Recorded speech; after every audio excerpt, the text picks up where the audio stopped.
चलिए जी शुरू करें आज की अपनी क्लास। लास्ट हमने कहां पे छोड़ा था अपना, क्या कर रहे थे हम? मोल कॉन्सेप्ट इन्वॉल्विंग सॉल्यूशंस, मतलब कि सॉल्यूशंस में मोल कॉन्सेप्ट कैसे लगा सकते हैं हम उस बारे में बात कर रहे थे है ना। तो उसमें हमने चार चीज पढ़ ली थी। क्या क्या? मास परसेंट, सेकंड क्या थी आपकी स्ट्रेंथ, थर्ड क्या थी आपकी मोलैरिटी, और फोर्थ क्या था आपका मोलैलिटी,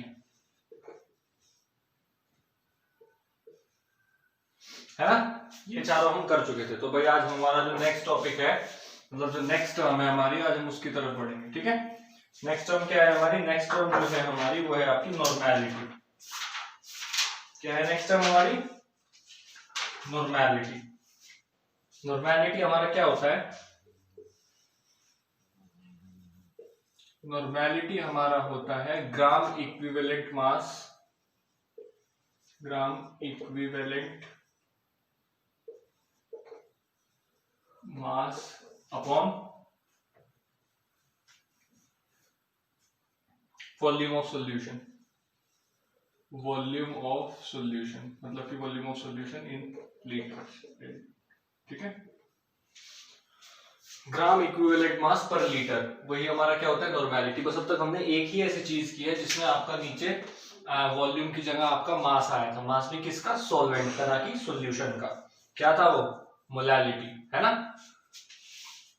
1 किलोग्राम सॉल्वेंट में कितना सॉल्यूट जब हम मिलाते हैं वो हमारी क्या होती है? मोलैलिटी होती है। ठीक है जी। अब वॉल्यूम की तो कोई बात, मतलब ऐसी कोई खास नहीं है। ग्राम इक्विवेलेंट मास कैसे फाइंड आउट किया जाएगा किसी भी चीज का, हमें वो देखना है। ठीक है तो जो ग्राम इक्विवेलेंट मास निकालने का फॉर्मूला होता है वो होता है आपका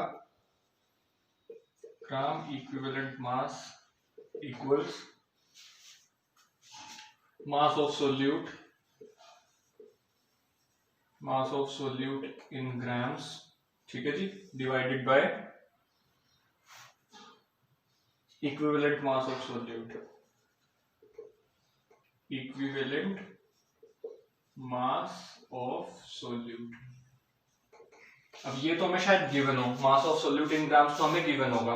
इक्विवेलेंट मास कैसे निकालेंगे हम उस सोल्यूट का? इक्विवेलेंट मास निकालने के लिए आपके पास फिर दूसरा फॉर्मूला है, equivalent mass of solute equals होता है आपका, और इक्विवेलेंट मास जो हमारा होता है ना सोल्यूट का, वो एसिड, बेसिस और जो सॉल्ट्स होते हैं हमारे, उन तीनों का अलग अलग फॉर्मूला होता है। वो हम तीनों फॉर्मूले देखेंगे कि अगर मेरे पास एसिड हो, बेस हो, या फिर अगर मेरे पास कोई सॉल्ट है तो मैं उन तीनों का इक्विवेलेंट मास, अगर मेरे पास उनमें से कोई भी एक सोल्यूट है तो मैं कैसे निकाल सकता हूँ। ठीक है जी, ये मैं ऊपर वाली चीज रब कर रहा हूं।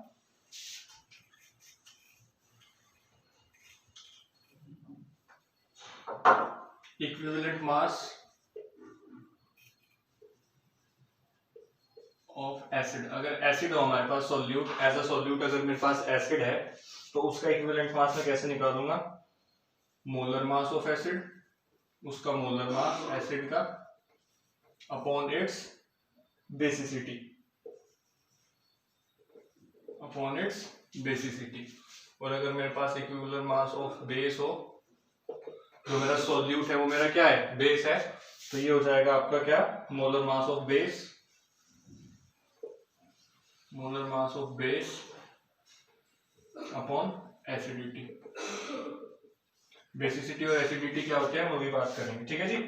और अगर वो आपका salt, equivalent mass of salt हो, ठीक है जी, सॉल्ट का क्या होगा? तो molar mass of salt, molar mass of salt upon क्या होगा आपका?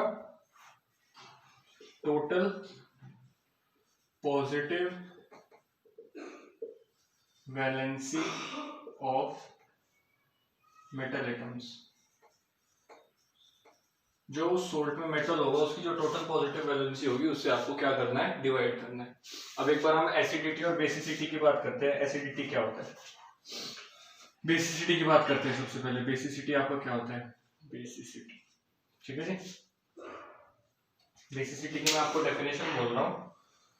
Basicity is the number of displaceable H positive ions present in one molecule of acid. ठीक है जी। बेसिसिटी किसी भी चीज की क्या होती है, एक एसिड में जितने H पॉजिटिव आयंस आपके निकल सकते हैं वही उसकी क्या होती है, बेसिसिटी होती है। मतलब कि अगर मेरे पास कोई एसिड है, फॉर एग्जांपल H3PO4 या फिर H2SO4 या फिर HCl, जितने H पॉजिटिव आयंस वो निकाल सकता है, मतलब जितने H पॉजिटिव आयंस उसमें से डिस्प्लेस हो सकते हैं, वही उसकी क्या होती है, बेसिसिटी होती है। ओके जी, सही हो गई इतनी बात, ठीक है। नेक्स्ट एसिडिटी देखते हैं। एसिडिटी क्या होती है हमारी, किसी भी बेस में कितने भी हाइड्रोक्साइड आयन जितने डिस्प्लेसेबल होते हैं हमारे, वो हमारी उसकी होती है एसिडिटी। बेस की एसिडिटी होती है और एसिडिटी की क्या होती है, आपकी बेसिसिटी होती है। क्या होती है acidity, number of OH ions present in a base which are displaceable. जितने OH आयंस एक बेस आपका डिस्प्लेस कर सकता है वही उसकी क्या होती है, आपकी एसिडिटी होती है। ठीक है जी, समझ में आ गया एसिडिटी और बेसिसिटी की बात। चलो यहाँ पे ये हो गया आपका normality complete.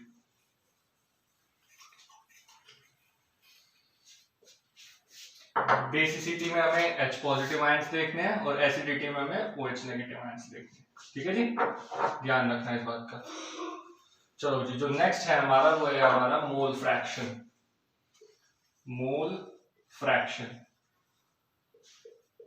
Mole fraction simple है, ठीक है। हमने मान लिया कि जो हमारा सोल्यूट है, सॉल्वेंट मान लिया मेरे, जो सॉल्वेंट के जो मोल्स हैं वो x हैं, x1 मान लिया ये मेरे, ये मैंने माना जो मेरे x1 नहीं, जो मेरे सॉल्वेंट के मोल्स हैं वो है मेरे n1। ठीक है जी,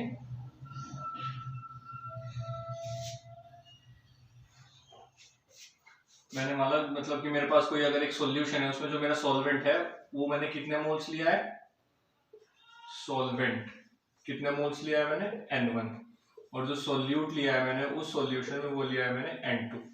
ठीक है, तो मुझे मोल फ्रैक्शन निकालना है किस किस का, सोल्यूट का और सॉल्वेंट का। तो जो मेरा सॉल्वेंट का जो मोल फ्रैक्शन होगा वो हो जाएगा मेरा आपका, सोल्यूट के मोल फ्रैक्शन को मैं लिखता हूं x2 which will be equal to, solute कितना है आपका n2 upon n1 plus n2, मतलब कि टोटल का फ्रैक्शन हमने किसके साथ निकाला है, सोल्यूट के साथ। ओके, सेम ऐसे ही आपका सॉल्वेंट का हो जाएगा।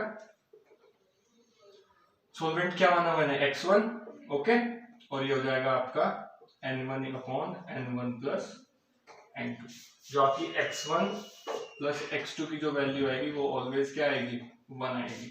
ठीक है जी, हो गई इतनी बात क्लियर। अब इसमें हमारा बस एक लास्ट टर्म और बची है, वो है आपकी पार्ट्स पर मिलियन।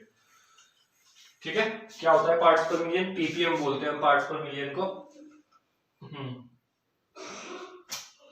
पार्ट्स पर मिलियन में हमें क्या करना है, जो बहुत ही ज्यादा, मतलब बहुत ही ज्यादा आपके जो वो होते हैं ना, क्या बोलते हैं ना, डाइल्यूट, हाँ जी, जो आपके बहुत ही ज्यादा डाइल्यूट सॉल्यूशन होते हैं, मतलब जिनमें बहुत ही कम कंसंट्रेशन होती है किसकी, सॉल्यूट की, उनको डिफाइन करने के लिए, उनको उनकी कंसंट्रेशन को एक्सप्रेस करने के लिए हम क्या करते हैं, हम पीपीएम का इस्तेमाल करते हैं। और इसको समझने का जो आसान तरीका वो ये है कि अगर मेरे पास किसी भी चीज के 10 लाख एटम्स है या फिर 1 मिलियन एटम है, ठीक है, तो उसमें सोल्यूट के कितने एटम्स हैं पर 10 लाख, वही हमारा क्या होता है, पार्ट्स पर मिलियन। ठीक है जी, वो होता है हमारा क्या, पीपीएम। ओके, इतनी बात क्लियर हो गई। कल हमारी 2-3 इक्वेशन है, मोलैरिटी और मोलैलिटी वगैरह की कुछ इक्वेशंस हैं, वो हमें आगे जो न्यूमेरिकल्स आएंगे हमारे मोल कॉन्सेप्ट के सॉल्यूशंस वाले, उन्हें हल करने की, उन्हें सॉल्व करने में मदद करेगी, वो हम आपकी कल डिस्कस करेंगे। ओके।